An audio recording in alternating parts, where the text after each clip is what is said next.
Nii, istutame siis täna kannasid. Vaatame teda kõigepealt igast küljest, et saaks aru, kuhu poole ta kavatseb kasvada. Siin on nüüd väga hästi näha, et ta kasvab siis siit poolt suuremaks, et see risoom kasvab siit edasi. Siit poolt, kus ta on lõigatud, sellest kohast ta ei kasva. Kasvab veel siit nupsust. Nii et valime talle nüüd hea asendi. Sedasi, see osa jääb siis seina äärde, kus ta ei kasva ja siit poolt ta kasvab siis suuremaks. Ja siit poolt samamoodi.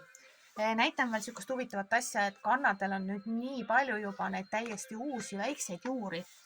Need on nüüd kõik selle aasta juured, sest eelmised ma olen kõik ära lõiganud ja tal on praegu peal neid terve hunnik juba. Need on kõik värsked juured, täitsa valged ja ilusad, tugevad.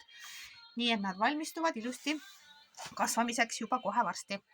Nii, ühte sellisesse poti mul on hetkel siukene ämber, seguämber, siin paremini näha oleks, see on 20-liitrine. Siia panen ma sisse umbes 3 risoomi, sest see on nagu täiesti piisav kogus. Surun nad natuke siia keskele. Nii, vaatame, mis pidi see peaks olema. See nutt siis läheb vastu seina. Nii. Ja nüüd panen siis kihi mulda peale. Mul on siis siin peolaan kurgiturvas. Seda ma rohkem praegu mitte millegagi muuga ei sega. Ta sisaldab ise natukesel määral juba väetist.